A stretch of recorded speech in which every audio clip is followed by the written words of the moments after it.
Okay, we're going to continue talking about calculus of parametric curves.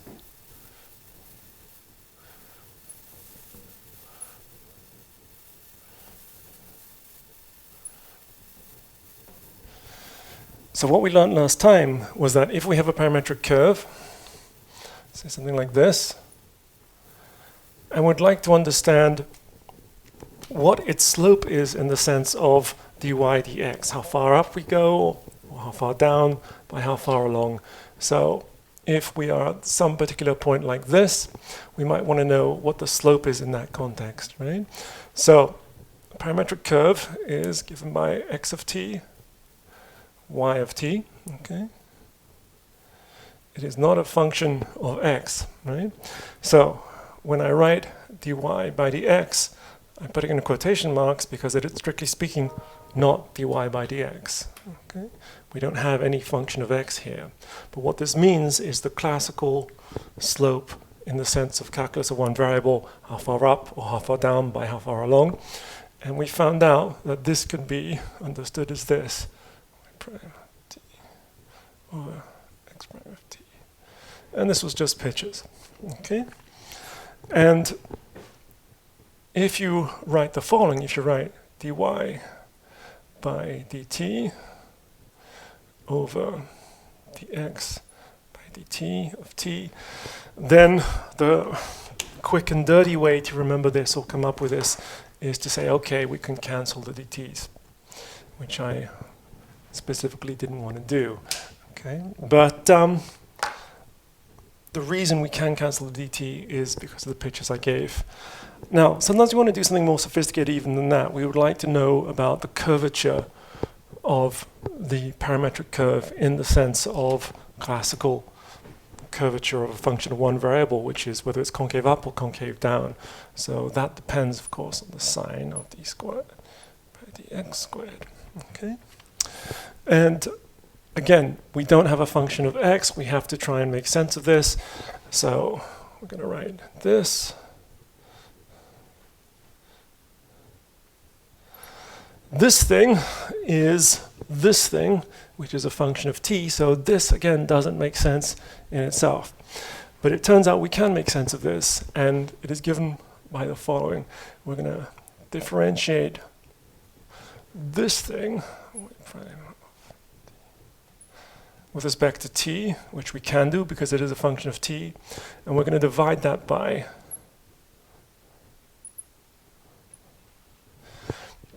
and in this case, I can't give you pictures to explain why. This is just a little bit out of reach, perhaps even a little bit more than a little bit.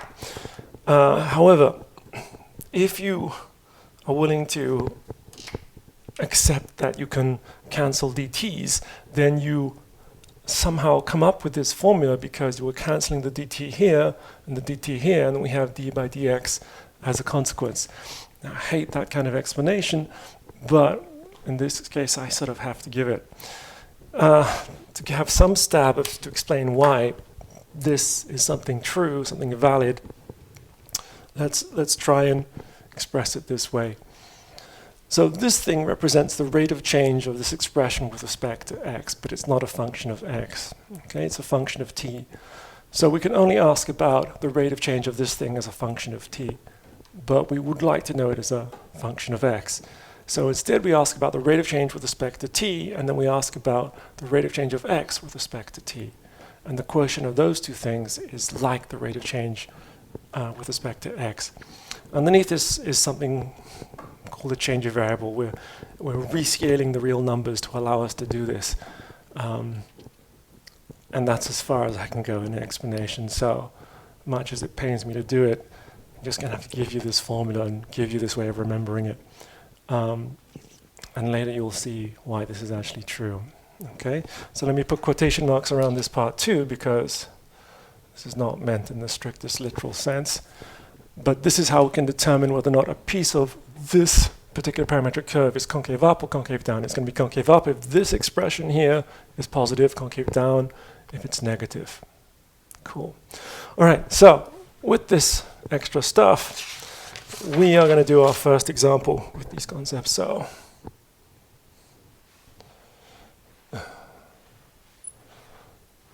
let us squeeze it in.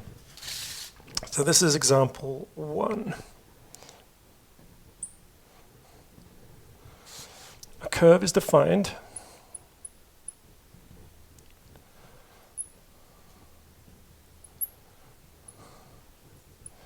by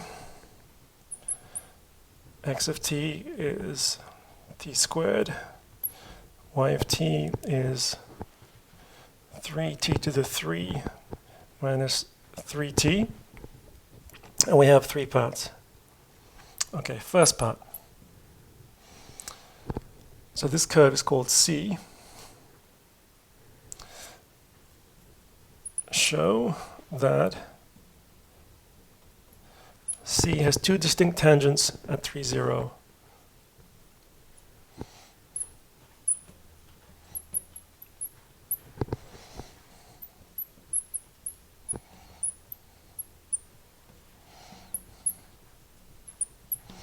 Okay, part B. Let's change colors.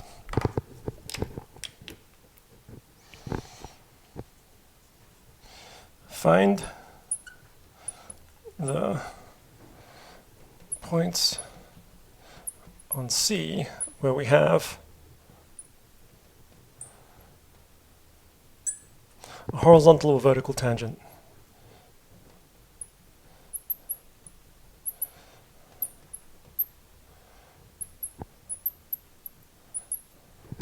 Okay.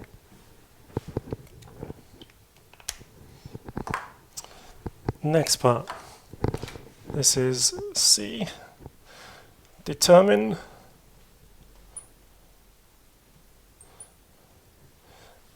where C is concave up, which I abbreviate to C up, and where it's concave down.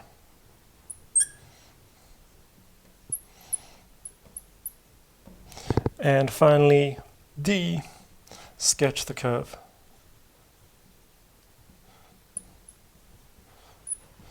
Okay, that's our task. Okay, so let's erase the board and get to work on it.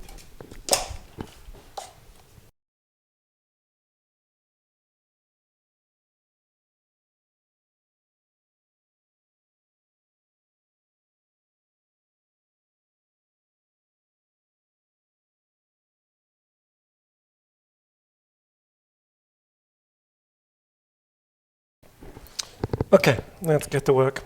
So, what is our parametric curve? It's x of t is t squared, and y of t is t to the 3 minus 3t.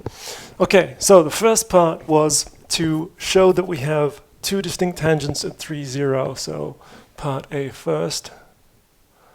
So, at 3, 0, if we have this as a point on our curve, then we must be able to solve for some t this, right, which is 2 equations.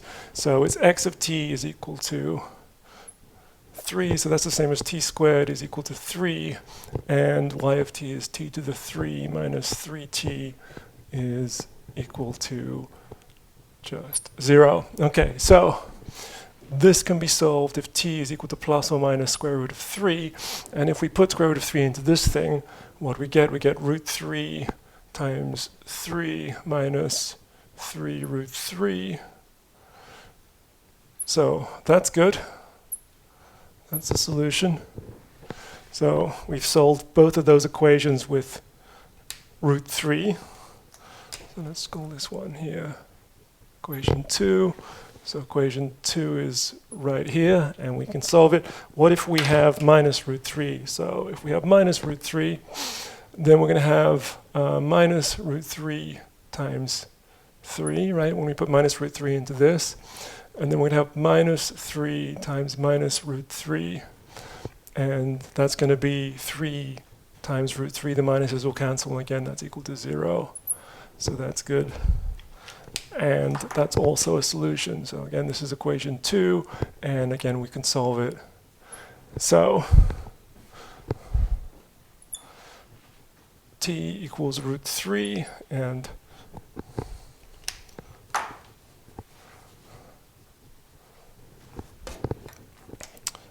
t equals minus root 3 is indeed a solution to both of those equations. Let's call this one 1.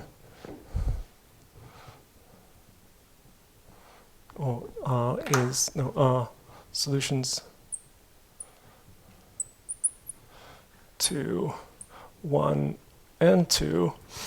And having solutions to 1 and 2 is equivalent to having this being true. This is what we call a vector equation, because a vector equation is just two separate equations given by the equality of each of the coordinates of the equation. So 1 and 2 are true. So for t equals plus or minus root 3, we do indeed go through this point, x of t, y of t is equal to 3, 0. Cool. So we at least know that we're going through the point they claim, or the question claims. Now the question also, well, the point of part A is that it asks us to show that there's distinct tangents there. So what does it mean to have the distinct tangents? You know, a tangent line is just defined by the point it goes through and the slope, right? So the tangent line is going through this point they've given us, which is 3, 0. And now we're going to, in principle, have different slopes. So let's try and get some picture of what's going on. So we've got some point, let's do some axis, right? We've got some point here, which is 3, 0. And somehow we have this curve which at time root 3 goes through here, and at time minus root 3 goes through here. But they do so with different slopes, right? So we don't know how it's doing it yet, but somehow we have the curve goes like this, perhaps, and then the curve goes like this, or whatever. Somehow it's going through this point at 2 different times, plus and minus root 3 with different slopes. Now we're going to check this has got different slopes using the fact that we can identify the slope of a parametric curve with this particular formula that we've learned, right? So this dy by dx, again, it is just y prime of t over x prime of t, right? This is the slope. And let's just calculate it. So y prime is equal to 3 t squared minus 3, and x prime is equal to 2t, so that's 3 over 2 times t squared minus 1 over t. I mean, we can simplify this, which is 3 over 2 t minus 1 over t, if we want. Yeah, so that thing gives a slope. So let's see what happens when we put this numbers in here. So if t is equal to square root of 3, what do we get? We're going to get that dy by dx will equal to 3 over 2 root 3 minus 1 over root 3.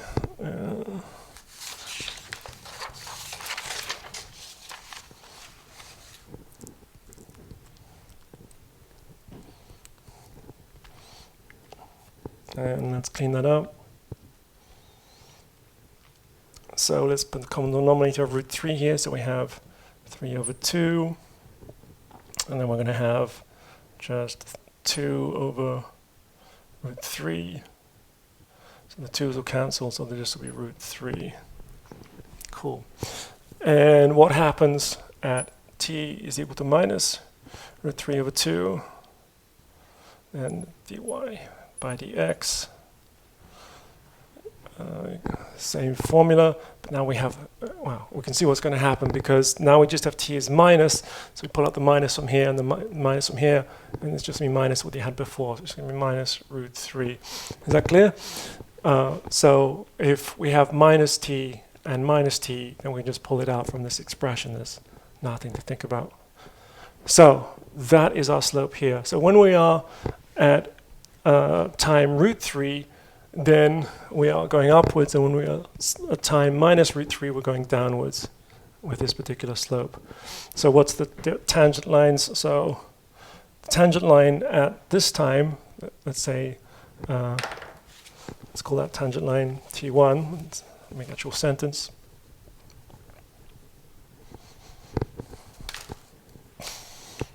So T line at t equals square root of 3, what's it going to be? It's going to be t1. And we're doing this, when we do the tangent line, we are now doing with respect to the x and y coordinates. So now we're using x and y. That's t of x. And the slope, we've determined, is going to be root 3. And it's going to go through the point 3, 0. Right? So we're going to have x minus 3, and then plus what the value is at this particular point 3, which is 0, so it's just this. Okay, and t line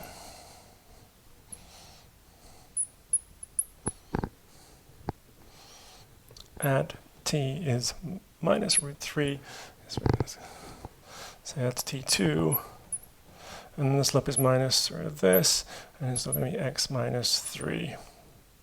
Okay, so let's draw t1. So t1 is like this, right? So the slope is square root of 3. When x is equal to 3, we're at 0. Therefore, we go to 0.30. And so that's t1. And t2 is this line right here. This is t2. Okay. So we have indeed shown that there are two different tangent lines to our particular curve C at the point 30. So that deals with the first part. What was part B? Find the points on C which have vertical and horizontal tangents. Okay, so change color maybe. So this is part B. So C has a horizontal tangent, so H tangent, if and only if and only if we have that this dy by dx is equal to 0, okay, which is the same as saying that y prime over x prime equals 0, but we have this expression.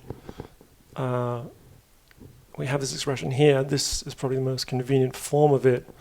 So that's the same as saying 3 over 2 t squared minus 1 over t is equal to 0. And when's that going to happen? Well, only when t squared is equal to 1. So this just implies that t squared is equal to 1, and therefore t is plus or minus 1. Okay. So what do we know? We know that when we are at times square root of 3 and minus square root of 3, we're going through here. And we found out that when we are at time plus or minus 1, we have these horizontal tangents. So if this represents time 1, then we're horizontal here. So we seem to be doing something like this with our curve. Right? We seem to be doing something like this. And given the way this is going, this looks like this guy would be when we have time 1, because when we have time root 3, we're going up like that, right? And this is probably time minus 1. But we're not completely sure. Let's just sketch it in and we'll figure out for sure later. So that's when we have horizontal tangents. Did it say where or did it say when? I think you might have said where. We'll find the points on C. So where? So we found the time, but now let's find the actual points. So we just need to put in this time into our equation. So when we have x of 1, y of 1, this will be the point where we have one of the horizontal tangents. We just put it in. So what's that going to be? It's going to be 1. We'll put 1 into this. We're just going to have minus 2. Okay. And then the other one will be x of minus 1, y of minus 1. Put it in. We're just going to have 1. And then we're going to have minus 1 plus 3. So it's going to be 2. Right? So it's 1. And then this will be 2. I feel I'm making noise.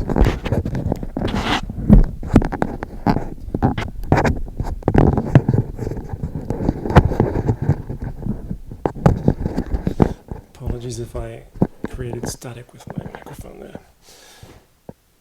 Okay, so this is the 2 points where we have the horizontal tangents.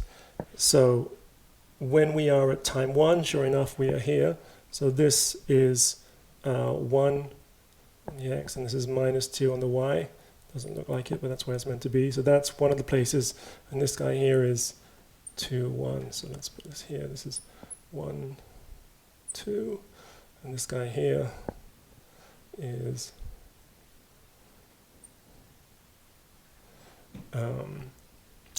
it is 1, -2. These are where we have the horizontal tangents. So okay, it's crowded enough, so I'll just leave it like that. All right, and it also asked us for the vertical tangents, right? So the vertical tangents, when's that going to happen? The vertical tangents is when this thing is equal to infinity, morally. So v tangent when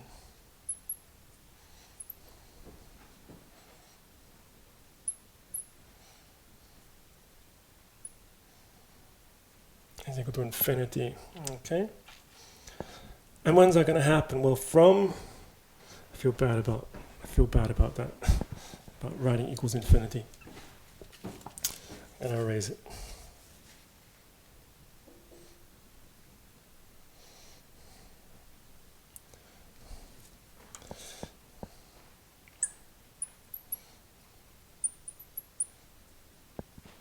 Okay, when's that going to happen? Well, from our expression right here, this can only happen when t is equal to 0. We need the denominator to be equal to 0 in order for this thing to have a vertical asymptote. That's what we mean by this thing being infinity, right? And so only when t equals 0. Okay, and when t equals 0, what happens? Then we're just going to have 0, 0 from this, right? Because, I hope this is visible, x of 0, y of 0 is just 0, 0. Fear it's not visible. Let's put it up here. So v tangent at x of 0, y of 0, which is just the point 0, 0. So we're building up more information now. So this thing looks like it's going to do this, right? It's going to do this. And at time 0, we have a vertical tangent like this. So it starts to fit together. So as time goes forward, we go like this. And as time goes backwards, we go like this, it looks like. Yeah? Cool. So we're almost there. Final thing is just to find out when it's C up and C down, and then we're going to sketch it. But it looks like we have a pretty consistent picture of what this thing looks like. All right, let's do it.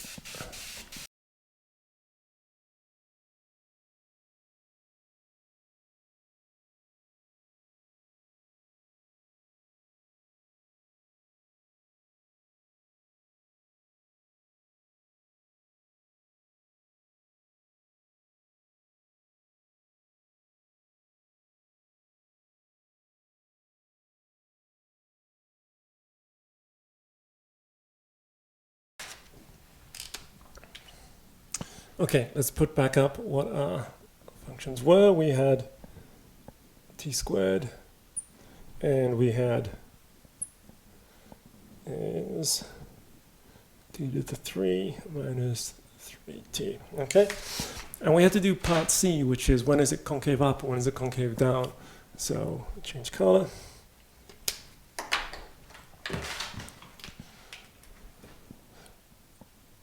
C. So we have this formula. Yeah? And where did we get this from? Well, this is the same as d by dx of dy by dx, right? Which is d by dx of y prime of t over x prime of t, right? And then maybe I'll squeeze it in here. And then what is this? This is like what happens when we do d by dt of y prime of t over x prime of t, and then we divide it by x prime of t. And then we cancel the dt's. Okay? And this allows us to explicitly calculate this, this curvature. So let's do it in this particular case. So, and again, I'm going to put quotation marks. And what do we have? So we're going to have d by dt. And then when we take the quotient of these derivatives, so what was the derivative of this thing? We had that this thing, y prime of t, was 3t squared minus 3. And then this thing, x prime of t, was just 2t, right? So what do we have here? When we take the quotient of those two, then we're going to have 3t squared minus 3 over 2t. That's the thing. And then over 2t itself. So let's see what happens. We are going to apply. We are going to simplify our life, actually. Let's simplify our life. Let's take out things we don't care about. So we're going to have 3 over 2 d by dt of 1 of t minus 1 over t over 2t. Let's see what happens to this. Then we have 3 over 2. Then we're just going to have 1, and this becomes 1 plus 1 over t squared. And then this is over 2t. All right. So this expression on the top is always positive for every single choice of t, so the sign is just determined by this 2t on the bottom. So t squared, this squared, again, morally, is positive if t is positive, and is negative if t is less than 0. And the final thing was to sketch the curve. And we have pretty consistent picture by now, because what did we learn? We had that, let's change color. What did we have? We had that we crossed here at 3, 0, right? We had a horizontal tangent here, which was at 1 minus 2, a vertical tangent here, and then we had a horizontal tangent here at 1, 2, and then something like this happened, right? Something like this happened, right? That's what we got so far. And what this calculation seems to say, well, does say, is that as time goes forward, then we should have concave up. And that's consistent, because what was this? What was this? This was a positive time, right? I think this was x of time 1, y of time 1. And then here was, we crossed this at time root 3 and minus root 3. So this is x of, but the root 3 had a positive slope, which is also what we see. So this is root 3, y of root 3, okay? And so yeah, so when we go forward in time from 0, so I'll just put 0 as well, 0 is here. This is x of 0, y of 0 at 0, 0, right? So as we go forward in time, like this, this is what's happening to us. And sure enough, that is concave up, right? It's concave up. It's curling upwards above its tangents, right? And the other way around, when we are going backwards in time, this here was when we had x of minus 1, y of minus 1, right? And similarly, this was x, I need to put brackets on this expression. This was x of minus root 3, y of minus root 3. And so when we go backwards in time, we're doing this, and that's concave down, curling underneath the tangents, right? Okay, cool. So that's it. That completely does it. What do you need to be able to do this? Well, firstly, you need to not panic with a new thing. You need to know what the slope means, what dx dy means in the context of a parametric curve. Okay, and then you need to remember, and I hate the fact that I have to say this, but you need to remember the formula for the second derivative. And it isn't particularly hard to remember if you know the first derivative, and then you just do this horrible cancelling the t's trick. But this is the other thing you need to know.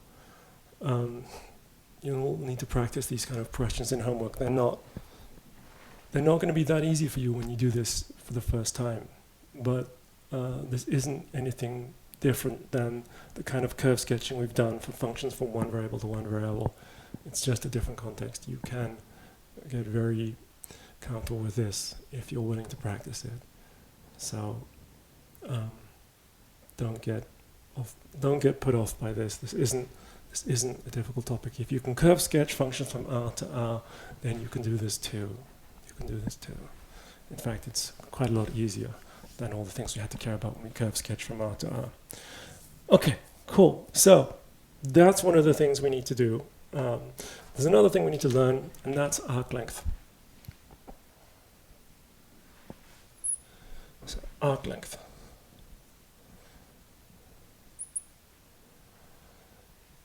So if we have some example of a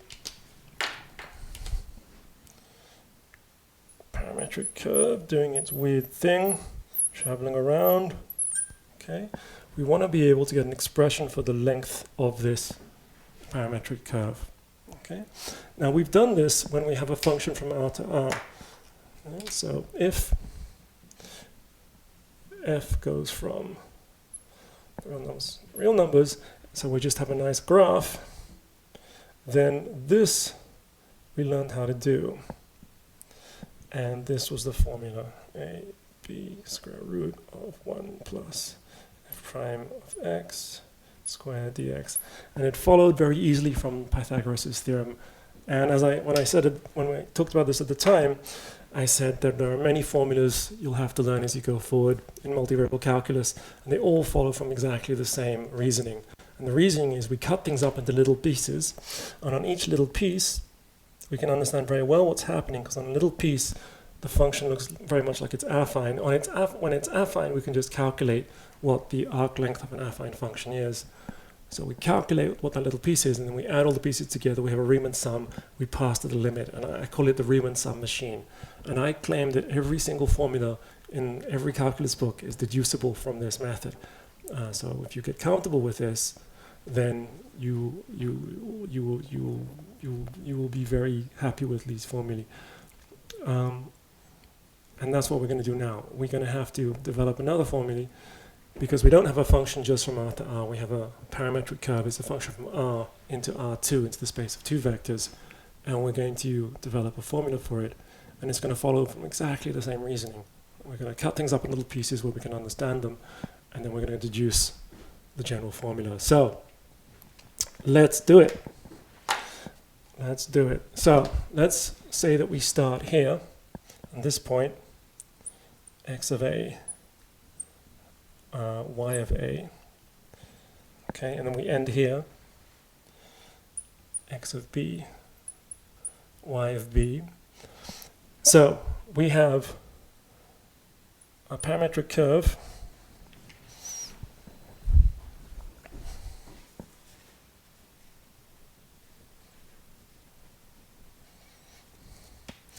is t going into R2, given by t going into, let's write it this way, is x of t, y of t.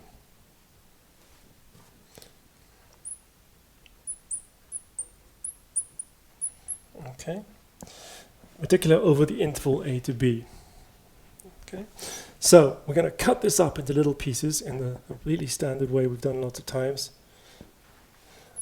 in Riemann sums. So let n be a big number.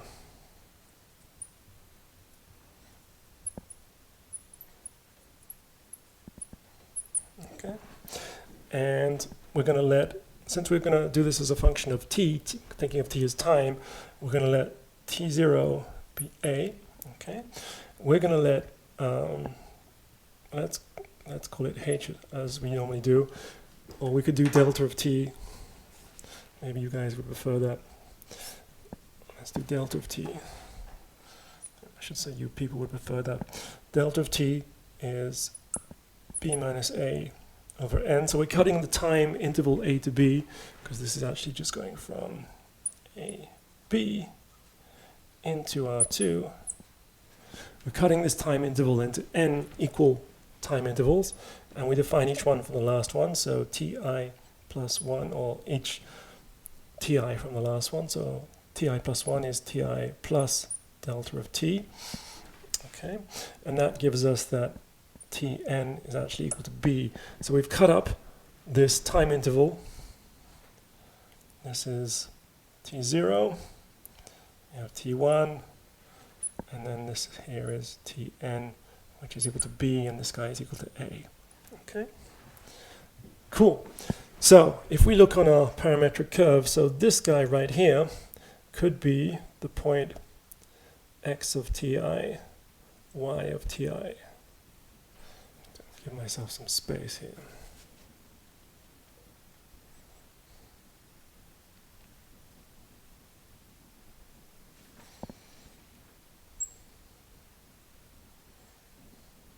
Okay, and then as we move forward in time by just delta of t, we're going to be at this particular point here, which would be x of ti plus 1, but let's write that as ti of delta of t, because ti plus 1 is ti plus delta of t. And then, let's get rid of this thing. Y of ti plus delta of t. Okay. So we want to know what is this little length piece right here. What is this little length piece right here? Let me change colors. What is this little length piece right here? From here to here. And to do that, we're going to blow this picture up. So imagine our microscope takes this thing and blows it up to a bigger picture. And we need to make some space.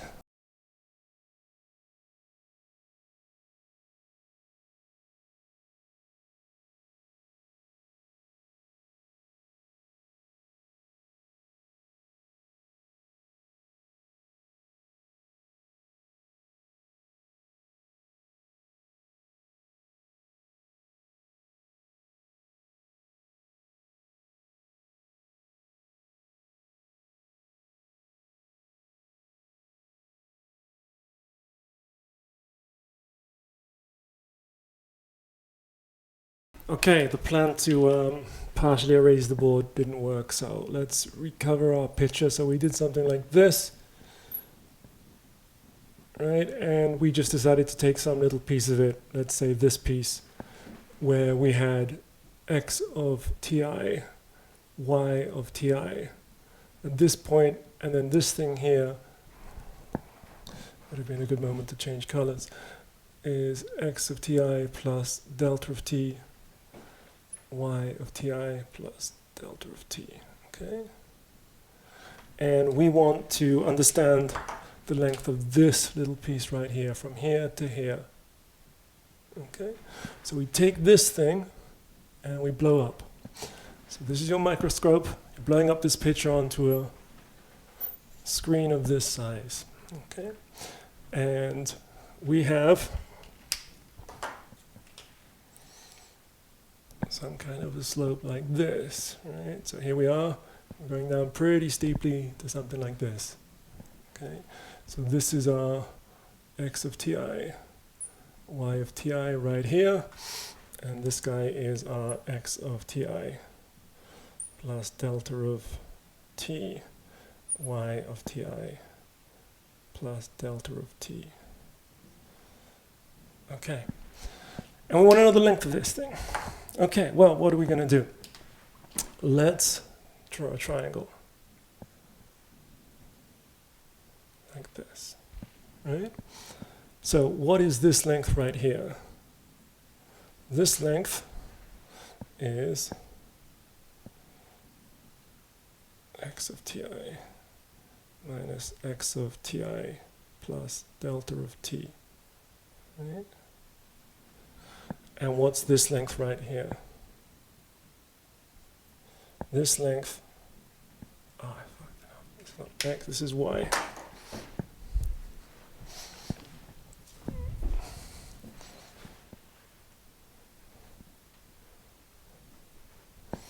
This is y.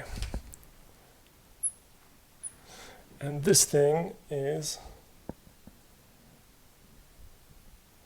x of ti plus delta of t minus x of ti. Yeah?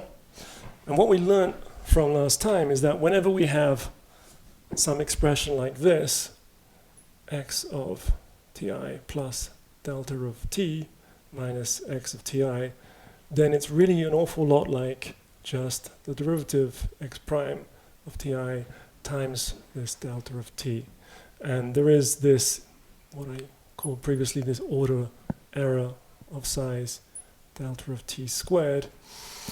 But that we don't really care about because it is so tiny compared to this.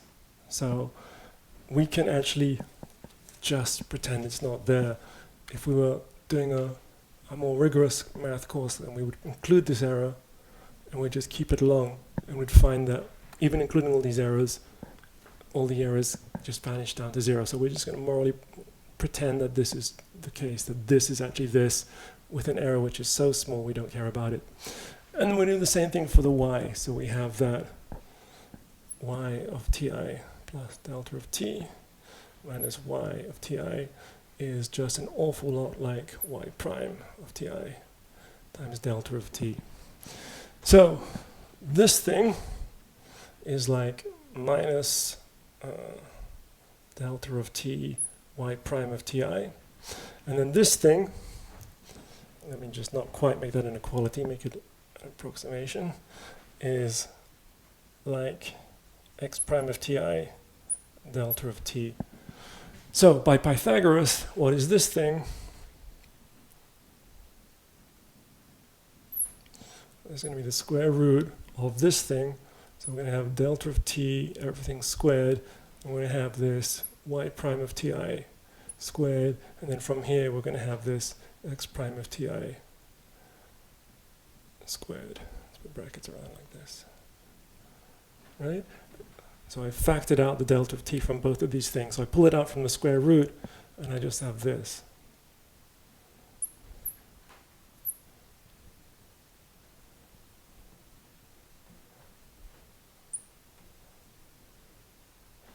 And that's it. So this thing is really, really well approximated by this expression, right? With an incredibly small error, which is negligible compared to delta of t. And that's just this particular piece right here, right? But then we do this for all the pieces. So putting all the pieces together, so adding all pieces together.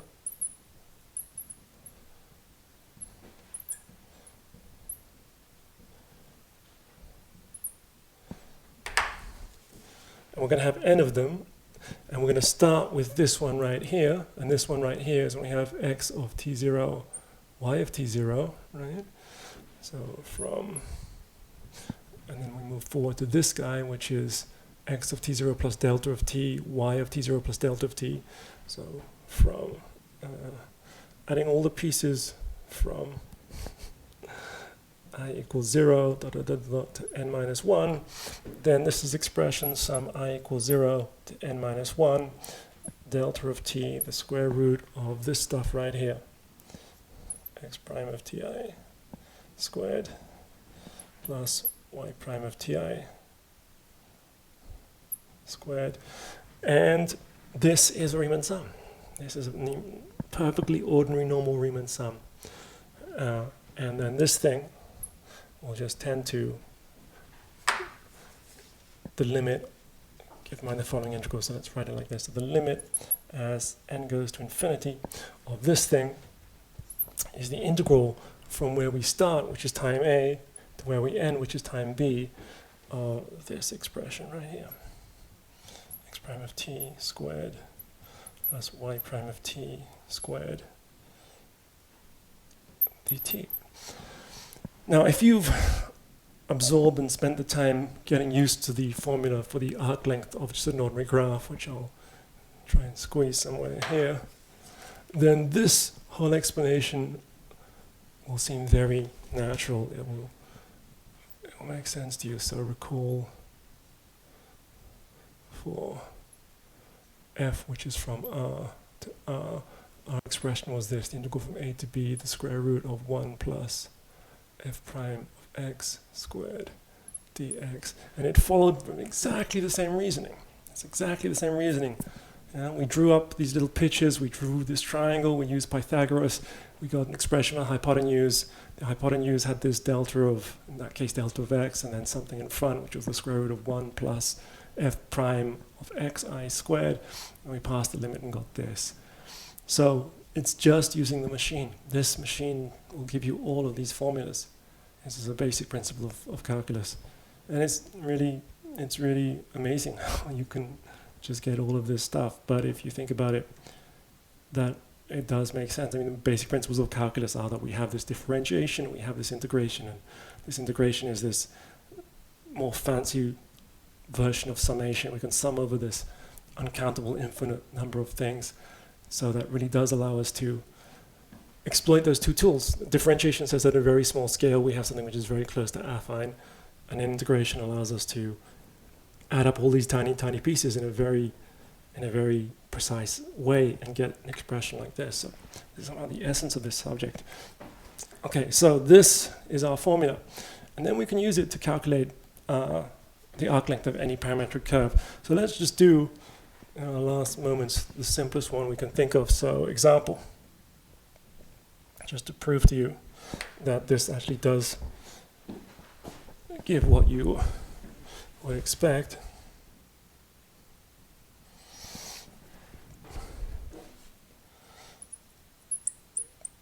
So suppose we have a curve which is just this boundary of which is just a circle. So suppose C is circle of radius R. We can center it on 0. It doesn't make any difference to its perimeter.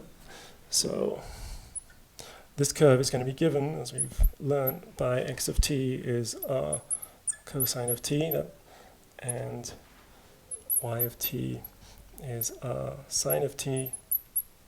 And if we want to go just once around the circle, which we do, because otherwise we're going to be recording the doubled length if we integrate over the next rotation around the circle. So we're just going to have 0 to t to 2 pi. Okay. And then what does our formula say? Then if we do the integral from 0 to 2 pi, and then if we differentiate this thing, we're going to have so we're going to have r squared in both of the expressions. When we differentiate, we pull it out. So we're going to have r, the square root. This thing will just be sine squared of t plus cosine squared of t dt, and this whole thing is just 1. So then this is just equal to r, the integral from 0 to 2 pi times 1 dt, which is 2 pi r. So we recover from this the fact that the perimeter of a ball of radius r, or the length of a circle of radius r, is 2 pi r, which you all know, but now you know. Now you know for sure. Now you know why even. But this will work for anything. So for any parametric curve we want to do it all, we can calculate its length via this formula. And what is cool and what is kind of surprising is that, as we've talked about, we can have one curve inside the plane and different parametric equations describing it. And obviously this formula depends on your parametric equations, you would think, but actually no. if you have any other parametric equation describing this curve and it only wraps around it one time, this formula will give you the same answer for the length. So, so this is a really a neat thing, but it's not something I can go into right in this particular class. So that'll be it for today.